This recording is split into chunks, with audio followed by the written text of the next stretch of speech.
too. We all know the pressures go both ways. But with modesty, I'm not saying like girls, I want you to look as ugly as physically possible. I don't want you girls like show up at your prom like with this, this huge dress on, and your boyfriend sees you. He's like, modesty, girl, you're looking good there in your shapeless plaid ankle-length jumper. Hey, that's a nice potato sack. Stay home. I mean, modesty does not mean a girl tries to look ugly. It doesn't dampen down your allure. Modesty means a girl takes the beauty of womanhood and uses it to teach men about her dignity. Because I tell you, I never knew how to treat a girl till I dated one in college who dressed modestly. And it was captivating. Because you could take her seriously as a woman because she wasn't trying to constantly make boys gawk at her body so she'd feel secure. And she had a good figure. She could have dressed like, hey boys, check it out. But the way she dressed said like, hey boys, frankly, I'm worth waiting to see. And under that humility was something radiant you could not get bored with because that girl had that deeper reverence for herself. By the way a girl dresses, by the way a girl dances, you can tell if she wants you to treat her like a gentleman or not. And as Crystalina said, a guy will be as much of a gentleman as a woman requires. And I'll grant you girls, you have the power to turn a guy's head, but you also have the power to turn a guy's heart. All the belly button shirts that are out there, I beg you as a guy not to wear the belly button shirts because a guy's belly button is very different than a girl's belly button, okay? Like a guy's belly button, for one, it's not that exciting. I mean, there's probably lint coming out, Just being honest, we're in Oakland, and I said that at a high school. I'm like, there's probably lint coming out. I look over, there's a freshman girl over here, and she's like, I'm like, you're checking for lint, aren't you? And she's like, ah! She was mortified. It's pretty funny. But the girl's belly is different because that area is the womb, and it is priceless. It's a treasure. It's a mystery. So you veil what demands the reverence. On our wedding day, she's going to have a veil because she's dirty. No, but I'm not going to lift the veil and be like, I promised to, you're dirty. You veil the bride because she's priceless. You go into a Catholic church, you got a tabernacle there. You open the doors of the tabernacle, you got a veil there before the Eucharist because behind those gold doors is heaven itself, Christ and the Eucharist. It's sacred. The body's a temple, Holy Spirit's temple, so you veil it because it demands the reverence. And all the belly button shirts, if you want a guy to think you're special, that you're intelligent, that you're worth respecting, showing us your belly button won't help because we guys are so visual. And I'll grant you girls, it's so hard as a guy to be pure nowadays with our thoughts. We need your help. Guys don't like to ask for help. You ever drive with a guy who's like lost? I mean, he'll drive to South America before he finds the convenience store because it's a pride thing.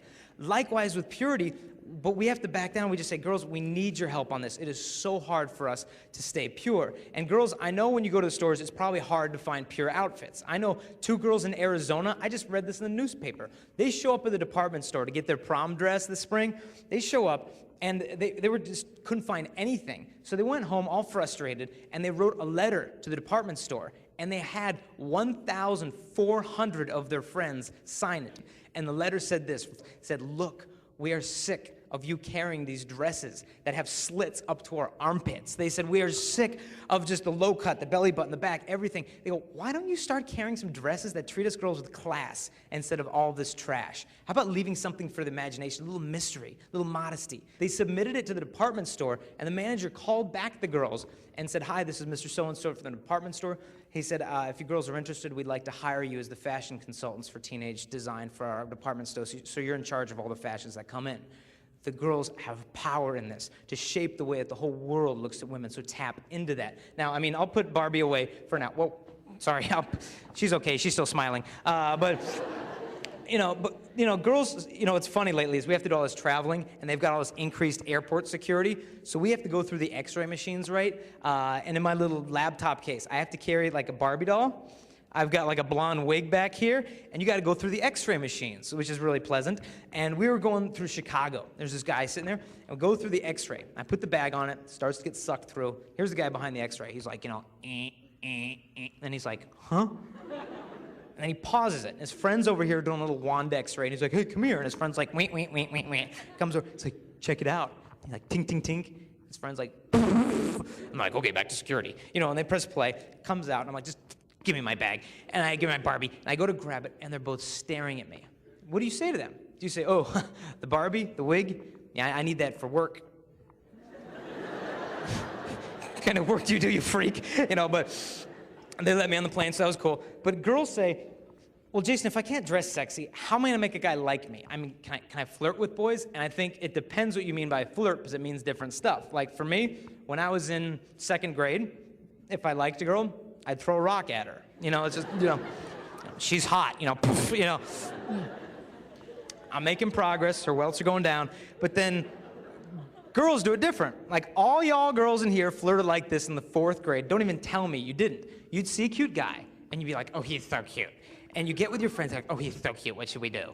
And your friend's like, oh, I know. Let's give him a note. Oh, that's good, a note, yes. You rip out a sheet of loose leaf paper, get your crayons, your sparkly markers you girls have. And you're like, oh, do you like my friend Shanae? Yes, no, or maybe. It's like a survey, you give him a crayon, he's got to fill it out, yeah. Then what happens is you girls got to 7th grade, got a little more sophisticated with it. You'd see a cute guy in 7th grade, and all you girls would be like, oh, he's so cute. And you get to, oh, he's so cute, what should we do? And your friend's like, oh, I know, let's give him a note. And your friend's like, it's so immature. You're not slow, you're special, And they'd be like, and the other girl would be like, oh, I know. How about when you're leaving class? I'll shove you into him. Oh, that's good, shove me in him, yes. Some of you still doing this? That's okay, that's all right, just one day at a time. That's fine. You're not slow, you're special. But you guys see the girls hitting each other and laughing? The reason why women think this is so funny is because this is what girls talk about when they go to public bathrooms with 30 of them at a time into the bathroom. They have couches in there. They've got like drawing boards. You shove them into this locker, I'll come around the back. Then what happens is a girl gets to high school. Culture basically tells girls, first day of high school, girls, look, you've got something the guys like, better than notes, better than getting shoved into. You've got your body. You can give it to a guy. Guys will like you more. So the girl begins with this mentality, okay, let me get this straight. Hooking up and making out with different guys at the party, that's not a big deal. Then she thinks, well, doing this with a guy, it's not a big deal. Doing that with a guy, it's not a big deal. But so long as I technically stay a virgin, I'm being good. Because those girls at school are so much worse than I am, so I'm still being good, and that's not a big deal. And by the time it's said and done, this girl convinces herself that the priceless gift of her body, it's not a big deal. Something starts to die in the girl. I read about this guy, I think he lived in Texas. This dude was sleeping, and his dog started barking. Comes in the backyard, and the dog is there barking at a bush in the backyard. And the guy's like, well, that would be a bush. That's brilliant. Shut up. Go to bed. He goes to sleep. Dog starts barking at the bush again. 15 minutes later, guy gets up. He's all mad. Brought a stick with him into the backyard. Says, come here, Pooch. And smack. And the guy actually beats the dog into submission to shut it up from barking at the bush. Went back to sleep. It's like 2:45 in the morning. Dog starts freaking out, growling at the bush again. The guy threw a fit, cocked a gun, came into the backyard. This guy actually shot and killed the dog in the backyard and went peacefully to sleep. Then what happened is the robber who was hiding in the bushes got out of the bushes, walked over the body of the dead dog, came inside this guy's house, apparently killed him in his sleep, and robbed everything that he owned. And that dog is our conscience. And I've said to my conscience, dude, shut up. Don't remind me I shouldn't be doing this with this girl. Dude, shut up. Don't remind me I should be looking at this. Dude, shut up. And then I kill the voice, do it anyway for the sake of excitement, and I think I'm free. I'm not doing what my parents want. I'm free. And then I think, dude, if I'm so free, why am I so empty afterwards all the time? This is freedom.